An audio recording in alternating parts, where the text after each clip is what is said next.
नमस्कार दोस्तों, मैं हूं नीरज और आपकी अपनी कक्षा में स्वागत है। इस वीडियो में हम लोग वैद वैद्युत चुंबकीय प्रेरण यानी कि इलेक्ट्रोमैग्नेटिक इंडक्शन के बारे में जो है पढ़ेंगे।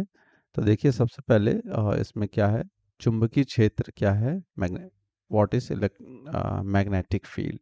तो इसके बारे में अगर आप देखें ध्यान से, तो यहाँ आप देखेंगे कि मैग्नेटिक फील्ड जो है हमेशा तभी प्रोड्यूस होगा जब कोई ना कोई एक मैग्नेट होगा। ठीक है। और मैग्नेट का मतलब ये आपने हाई स्कूल या इंटरमीडिएट में आपने ये प्रैक्टिकल देखा भी होगा कि जब हम लोग किसी बार मैग्नेट, एक जो है दंड चुंबक, ठीक है, उसके पास में कोई दूसरा कंपास, छोटा सा सुई जो है, मैग्नेटिक सुई या कंपास कह लें, वो जब ले आते हैं तो एक निश्चित दिशा में क्या होती है, रुक जाती है। तो और जैसे जैसे हम उसका पोजीशन चेंज करते हैं उसका डायरेक्शन भी धीरे धीरे क्या होता है, चेंज होता है। तो इससे हमें ये पता चलता है कि उस सुई पर जो है कोई ना कोई एक बल जो है काम कर रहा है, जिसके कारण वो जो है एक पर्टिकुलर दिशा में रुक जा रही है। ठीक है। तो वही क्या है आपका, किसके कारण से हो रहा है, वो मैग्नेटिक फील्ड के कारण से हो रहा है, जो कि इस डायग्राम में भी आपको दिखाया गया है। और मैग्नेटिक फील्ड की जो रेखाएं होती हैं वो हमेशा ध्यान रखेंगे आप लोग, नॉर्थ से किस तरफ होती है, साउथ की तरफ होती है। तो यही यहाँ पे अगला जो टॉपिक है वो चुंबकीय बल रेखाएं। चुंबकीय बल रेखाएं क्या हैं, वो हमेशा नॉर्थ से कहाँ जाती हैं, साउथ की तरफ जाती हैं। और इसमें एक ध्यान रखने वाली बात है कि बाहर जो है वो रेखाएं क्या है आपके, नॉर्थ से साउथ की तरफ जा रही हैं, लेकिन अंदर अगर मैग्नेट के अंदर की बात करें तो हमेशा साउथ से नॉर्थ की तरफ जाती हैं। और ये रेखाएं कभी एक दूसरे को कट नहीं करती हैं, ये भी आप जरूर ध्यान रखें। अगला टॉपिक है धारावाही चालक के कारण उत्पन्न चुंबकीय क्षेत्र। इसी को क्या बोलते हैं हम लोग, बायो सावर्ट लॉ। ठीक है। तो ये लॉ क्या कहता है कि जब किसी भी कंडक्टर में, मतलब हमारे पास, अब ऐसे समझिए कि कोई भी एक तार है और उसमें अगर हमारा धारा फ्लो करेगा, करंट जो है बहेगी, तो वो एक पर्टिकुलर पॉइंट पर एक मैग्नेटिक फील्ड जो है वो प्रोड्यूस करेगा। तो वही यहाँ पर भी आपको दिखाया गया है। यहाँ पे क्या किया जा रहा है, ये जो दिखा रहे हैं, ये वाला वायर, ये जो है वो क्या है आपका, एक तार है, और तार में एक छोटा सा हिस्सा ले लिया गया है, आप ये देख रहे हो ना, इसको क्या कहा गया है, डेल डेल्टा एल, ये कहा गया है। ठीक है। और एक किसी पर्टिकुलर पॉइंट पी पर ना, बिंदु पी पर जो है हम मान ज्ञात कर रहे हैं कि कितना फ्लक्स जो है वो, या मैग्नेटिक फील्ड, इस डेल्टा एल जो वायर की लेंथ है इसके कारण से होगा, अगर इसमें धारा का मान स्मॉल आई है तो। तो ये इसमें पाया गया है कि जो मैग्नेटिक फील्ड होता है वो धारा के समानुपाती होता है, हाँ, अनुक्रमानुपाती, डायरेक्टली प्रोपोर्शनल होता है। ठीक है, ये चीज़ आप ध्यान रखेंगे।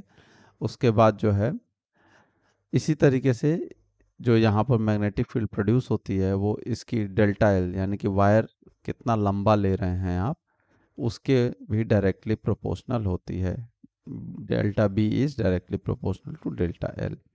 उसके बाद जो है आप देखें, तो अगर ये जो बिंदु P है और ये जो डेल्टा एल है, इन दोनों को हम डॉटेड लाइन से मिलाएं तो ये कंडक्टर से, यानी कि जो हमारा वायर है उससे एक एंगल बनाता है, वो कितना है, थीटा।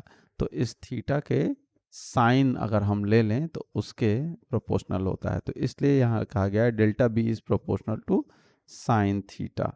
उसके बाद बात करते हैं कि यहाँ से और यहाँ बिंदु P के बीच की दूरी, तो अगर दूरी स्मॉल r है तो वो स्मॉल r के आर स्क्वायर के इन्वर्सली प्रोपोर्शनल होता है, व्युत्क्रमानुपाती होता है। ये चीज़ आपको ध्यान रखना, तो इसलिए इसको 1/r² लिखा गया है। तो अब इन सबको एक साथ कंबाइन कर देंगे तो आपको मिल जाएगा आई इंटू डेल्टा एल, देखिए I into delta L into sine theta upon r²। अब यहाँ पर जब ये प्रोपोर्शनैलिटी आप हटाओगे तो आपको क्या आ जाएगा, एक कांस्टेंट मिलेगा, म्यू नॉट अपॉन 4 पाई, और इनटू बाकी की चीज़ें ऐसे ही रहेंगी, I into delta L sine theta upon r²। तो यही हमारा क्या है, बायो सावर्ट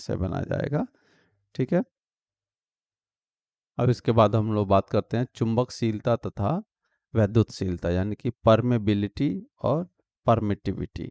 ठीक है, तो देखिए वैद्युतशीलता यानी कि ये वाला जो टर्म है, वैद्युतशीलता और चुंबकशीलता, ठीक है, में मुख्य अंतर यह है कि परमिटिविटी, ठीक है, परमिटिविटी यानी कि वैद्युतशीलता किसी पदार्थ में वैद्युत क्षेत्र के उत्पन्न होने में अवरोध को व्यक्त करती है, जबकि चुंबकशीलता किसी पदार्थ में मैग्नेटिक लाइन ऑफ फोर्स को पास करने की योग्यता को व्यक्त करती है।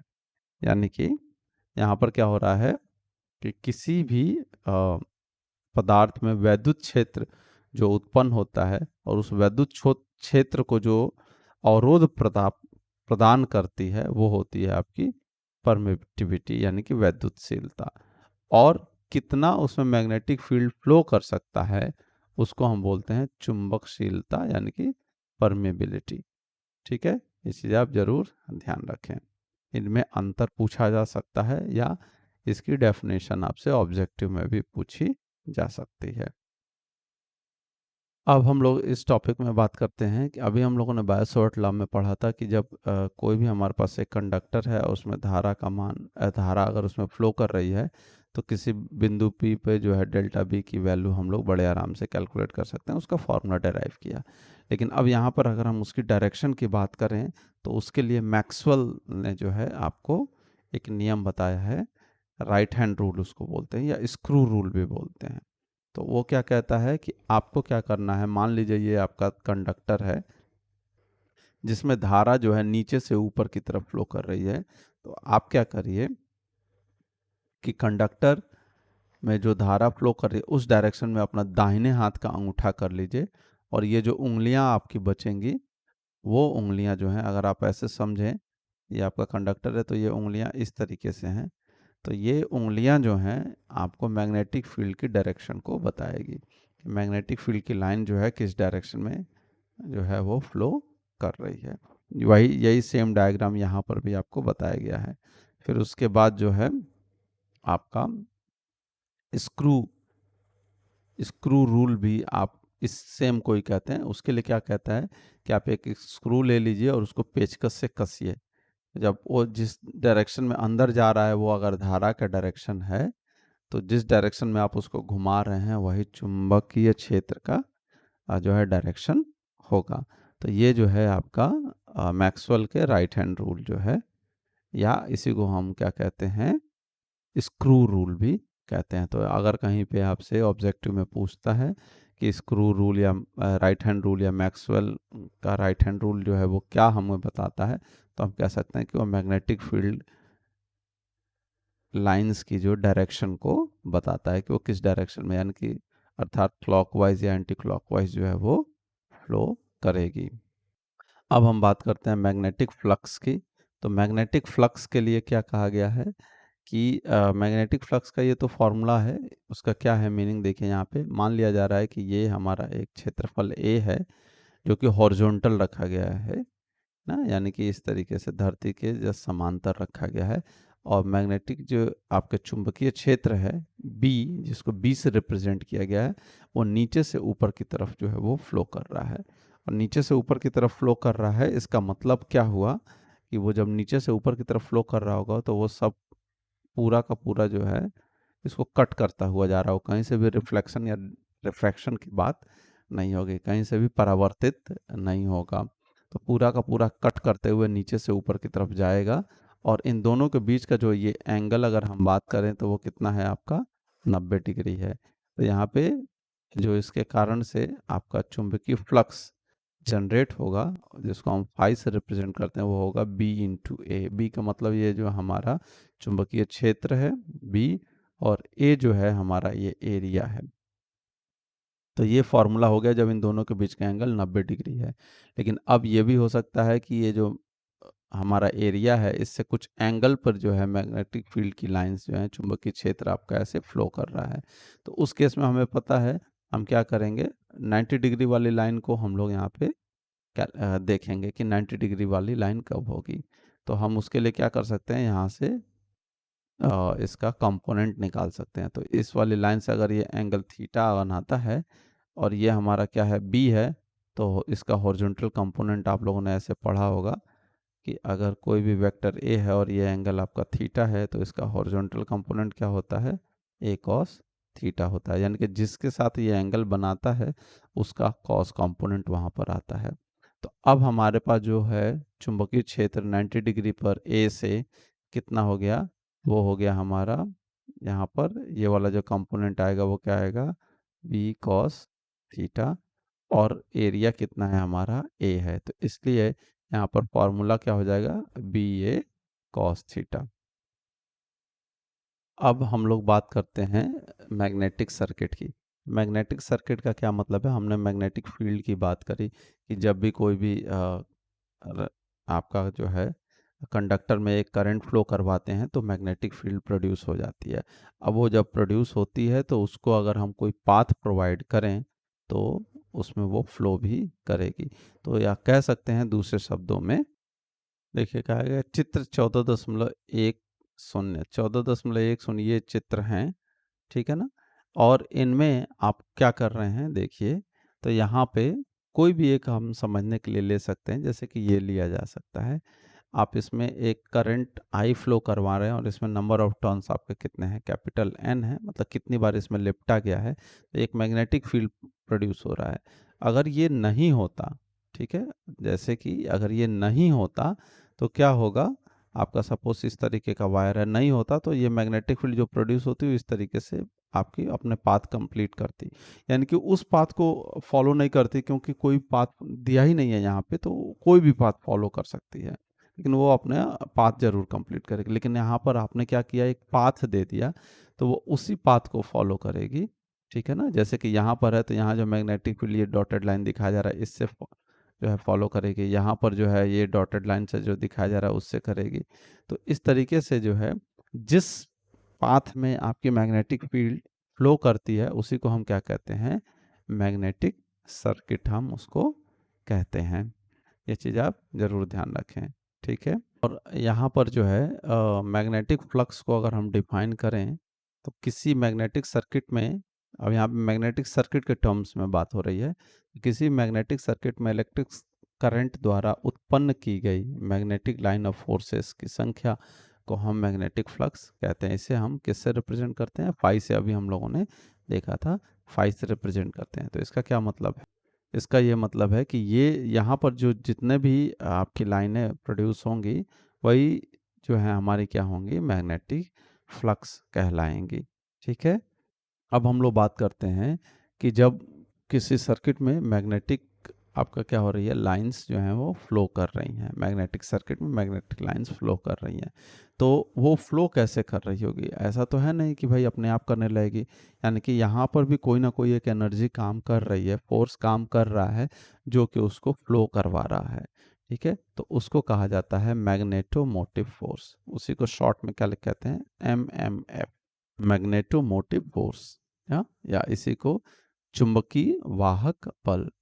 ये चीज़ आप ध्यान रखें, यानी कि जिस प्रकार किसी वैद्युत परिपथ में धारा प्रवाह हेतु वाहक बल अर्थात ईएमएफ वहाँ पर होता है, यानी कि जैसे इलेक्ट्रिक सर्किट होता है जिसमें हम लोग क्या करते हैं कि एक रेजिस्टेंस ले लिया समझने के लिए, ये V है और ये R है, तो यहाँ पे जो करंट फ्लो करती है वो किस कारण से फ्लो करती है, ये V यानी कि ईएमएफ, ना, ईएमएफ के कारण, इलेक्ट्रोमोटिव फोर्स के कारण फ्लो करती है। ये एक तरफ से कह सकते हैं कि ये इसका वाहक बल है, ये इसी के कारण से ये करंट जो है धारा फ्लो कर रही है। तो यहाँ पर भी हमारा क्या हो रहा है, जो आपकी मैग्नेटिक फील्ड है किसी सर्किट में, तो वो किसके कारण से फ्लो कर रही है, वो कर रही है आपकी एमएमएफ के कारण। और एमएमएफ क्या होता है, एमएमएफ जो होता है वो होता है आई इंटू एन, या इसी को लिख सकते हैं एन इंटू आई। ठीक है, तो इसके कारण से यहाँ पे फ्लो कर रही है, तो इसलिए इसको यहाँ पे कहा गया है मैग्नेटोमोटिव फोर्स।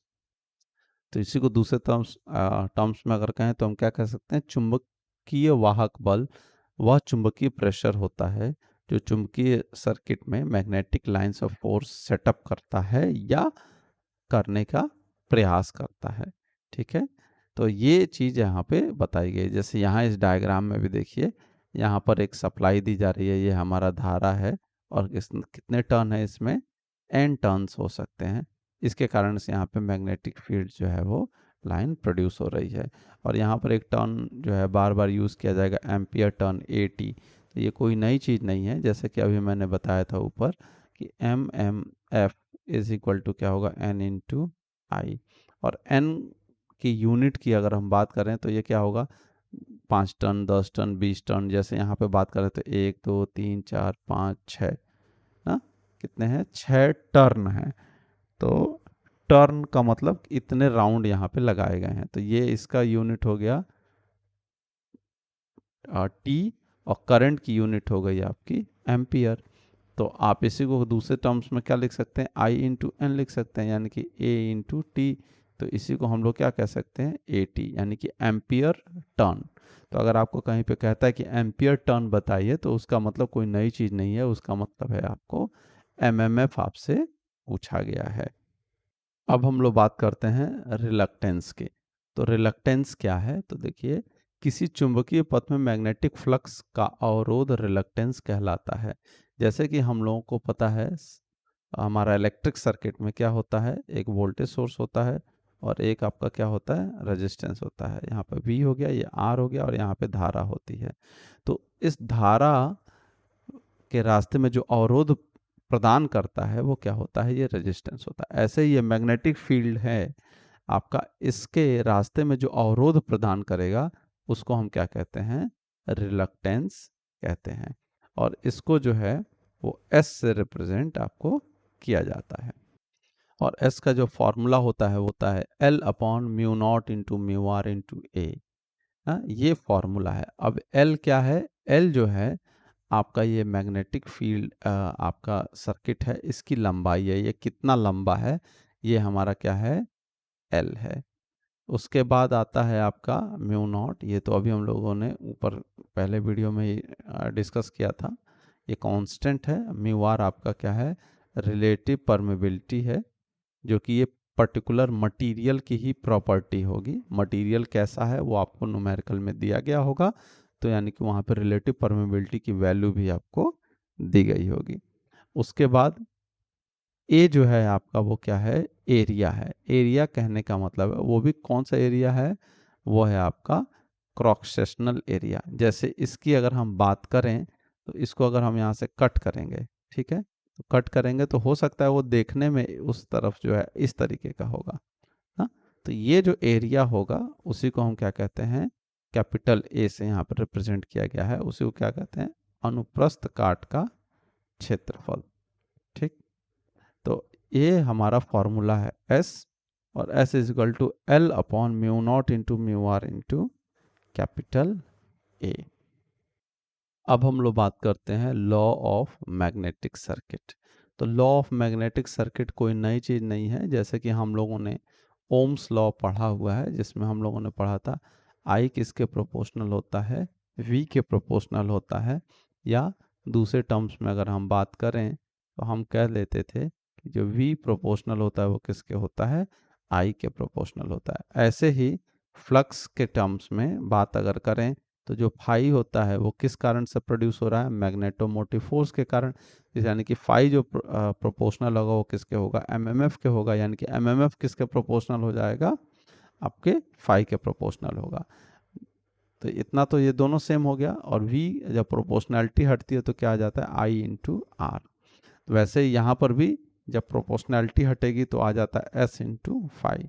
S जहाँ पर अभी हम लोगों ने बात किया था वो क्या है, हमारा रिलक्टेंस है। ठीक है, तो इस तरीके से ये हमारा फॉर्मूला बन जाता है। I जैसे यहाँ पे हम I is equal to V upon R निकालते हैं, वैसे हम यहाँ पे phi is equal to M M F upon S लिख सकते हैं। और एम एम एफ की वैल्यू जो होगी वो n होगी और s की वैल्यू होगी l upon mu naught into mu R into capital A. तो ये बिल्कुल जो है ओम्स लॉ की तरह ही होता है, इसलिए कभी कभी इसको मैग्नेटिक सर्किट का ओम्स लॉ भी हम लोग कह सकते हैं। तो आप इसको ज़रूर याद रखें, ओम्स लॉ अगर जैसे याद है आपको, बिल्कुल उसी तरीके से इसे भी हम लोग याद रख सकते हैं। अब यहाँ इसमें हम लोग जो है, अगर मान लीजिए हमारे पास एक चुंबकीय पथ है और वो आपस में कैसे है, सीरीज में जुड़ा हुआ है। सीरीज में जुड़े होने का मतलब जैसे कि ये डायग्राम बनाया गया है, यहाँ पे ध्यान से अगर देखिए आप, तो ये कई तरीके के अलग अलग मटेरियल से ये बना हुआ है, जिसमें एक मटेरियल यहाँ पे देखिए लिया गया है, इसकी लेंथ कितनी है, L1 है। आप यहाँ से भी शुरू कर सकते हैं, लेकिन यहाँ L2 लिखा है तो मैं L1 वाले से स्टार्ट करता हूँ। और इसका जो क्रॉस सेक्शनल एरिया यानी कि अनुप्रस्थ काट का जो क्षेत्रफल है वो A1 है और इसकी रिलेटिव परमेबिलिटी जो है म्यू R1 है। वैसे ही इसके लिए L2 A2 and mu R2, और यहाँ पर क्या है L3 A3 and mu R3। और ये क्या है हमारा AG का मतलब एयर गैप के लिए है। तो एयर गैप है तो इसका ये मतलब नहीं हुआ कि यहाँ पे जो सर्किट डिस्कनेक्ट हो गया है।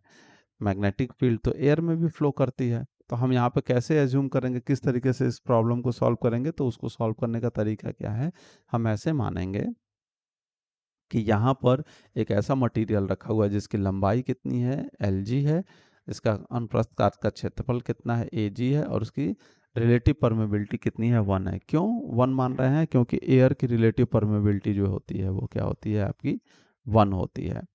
तो अगर हमें इसका रिलक्टेंस निकालना हो तो S इज इक्वल टू क्या हो जाएगा, L1 upon mu naught into mu R1 into A1 plus ये पहले वाले का निकल आया, दूसरे वाले का निकालेंगे तो लेंथ कितना है L2 upon mu naught into mu R2 into A2 plus L3 upon mu naught into mu R3 into A3 plus Lg, air के लिए गैप कितना है Lg है, upon mu naught into mu R की value कितनी है 1 है, और यहाँ पर आ जाएगा Ag।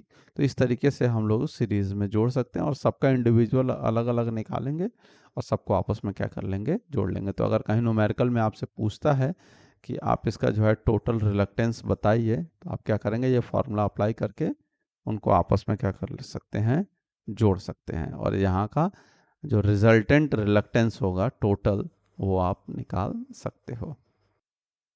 अब इसके बाद हम लोग बात करते हैं मैग्नेटिक लीकेज। ठीक है, तो मैग्नेटिक लीकेज का क्या मतलब है। मैग्नेटिक लीकेज क्या है कि जैसे मान लीजिए ये सर्किट आपको दिया हुआ है, मैग्नेटिक सर्किट, और यहाँ पे आपको वायर लगाया गया है और इसमें आई करंट फ्लो कर रही है और इसके नंबर ऑफ टर्न्स जो है वो कैपिटल N एज्यूम कर सकते हैं। अब यहाँ पे एयर गैप है, तो एयर गैप है तो क्या होगा, यहाँ से मान लीजिए ऐसे कि यहाँ बहुत सारा मैग्नेटिक फील्ड प्रोड्यूस हुआ, लेकिन इस हिस्से में कितना मैग्नेटिक फील्ड आएगा, वही आएगा जो इस एयर के थ्रू होते हुए आगे बढ़ेगा।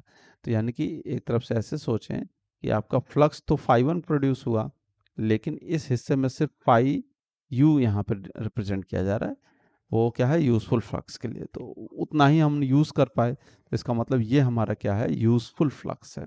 तो यूजफुल फ्लक्स इतना ही है, और ऑब्वियस सी बात है फ्लक्स तो ज़्यादा प्रोड्यूस हुआ था, तो लेकिन अब सारा का सारा फ्लक्स इस पाथ को तो फॉलो नहीं कर पाया, यानी कि अब क्या होगा, यहाँ पे कुछ फ्लक्स लीक कर जाएगा। लीक करने का मतलब है जो पाथ आपने यहाँ पे दिया था उस पाथ को फॉलो ना करके दूसरे पाथ को फॉलो करेगा अपना पाथ कंप्लीट करने के लिए। तो इसलिए यहाँ पर कहते हैं कि ये जो मेन मैग्नेटिक पाथ है उससे लीक कर गया है, इसलिए इसको कहते हैं हम लोग मैग्नेटिक लीकेज। और यहाँ पर एक टर्म यूज़ किया जाता है लीकेज कोफिशिएंट। ठीक है, तो लीकेज कोफिशिएंट का यानी कि टोटल फ्लक्स कितना प्रोड्यूस हुआ डिवाइडेड बाय यूजफुल फ्लक्स अगर हम कर देते हैं तो वही हमारा क्या हो जाता है, लीकेज कोफिशिएंट। अगर कहीं आपसे पूछा जाता है तो आप इस फॉर्मूले का इस्तेमाल करके जो है बड़े आराम से कैलकुलेट कर सकते हैं। अब इसके बाद जो है, इतने सारे डिस्कशन के बाद जो है, इलेक्ट्रिक और मैग्नेटिक सर्किट के बीच में समानताओं के बारे में जो है बात की जाएगी। तो ये सारी जो चीज़ें यहाँ लिखी गई हैं वो एक चार्ट के टर्म्स में यहाँ पर भी लिखी गई हैं। तो अगर आपको पेपर में पूछेगा या आपको याद रखना है तो आप इसको याद रखें तो आपको ज़्यादा आसानी होगी। जैसे कि वैद्युत परिपथ, धारा प्रवाह का मार्ग। वैद्युत परिपथ का मतलब है ये हमारा इलेक्ट्रिक सर्किट है और ये हमारा क्या है, मैग्नेटिक सर्किट के बारे में बात हो रही है। तो धारा प्रवाह का मार्ग वैद्युत परिपथ कहलाता है। ये डेफिनेशन हो गई। और यहाँ पे क्या होगा, जहाँ पे फ्लक्स फ्लो करता है वही हमारा क्या कहलाता है, मैग्नेटिक सर्किट कहलाता है।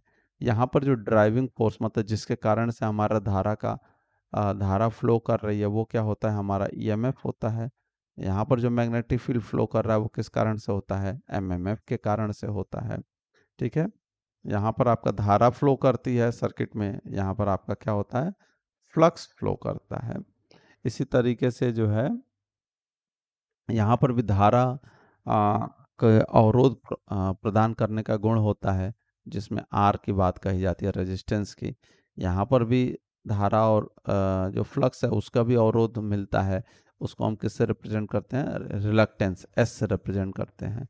यहाँ पे आर का फॉर्मूला होता है रो एल अपॉन ए, यहाँ पर एस का फॉर्मूला होता है L upon mu naught mu R into A. और यहाँ पे धारा का मान जो है I is equal to V upon R, यहाँ पे phi is equal to M M F upon R. अब इसके बाद सीरीज और पैरेलल कॉम्बिनेशन की बात होती है। तो सीरीज और पैरेलल कॉम्बिनेशन का क्या मतलब है यहाँ पे, उससे पहले देखिए केसीएल केवीएल भी यहाँ लगा सकते हैं, यहाँ पर भी हम लोग किरचॉफ के नियम को लगा सकते हैं। और अगर रेजिस्टेंस सीरीज में है तो R one plus R two plus R three, और अगर पैरेलल में है तो one upon R one plus one upon R two plus one upon R three is equal to one upon parallel, यानी कि टोटल आपका रेजिस्टेंस यहाँ से निकल सकता है। और अगर ऐसे ही हमारा रिलक्टेंस भी अगर सीरीज में है तो सबको आपस में जोड़ दीजिए। अगर पैरेलल में है तो जो आपने रेजिस्टेंस वाले में पैरेलल का फॉर्मूला लगाया था, बिल्कुल वही फॉर्मूला जो है one upon S one plus one upon S to plus one upon S three, इस तरीके से हम लोग यूज़ कर सकते हैं। तो ऐसे जो है आपका दोनों में समानताएं हैं, इलेक्ट्रिक सर्किट और मैग्नेटिक सर्किट में। तो आशा करते हैं कि आपको वीडियो पसंद आई होगी। अगर वीडियो पसंद आई है तो अपने दोस्तों के साथ शेयर करें, और चैनल पर नए हैं तो चैनल को सब्सक्राइब कर लें। धन्यवाद।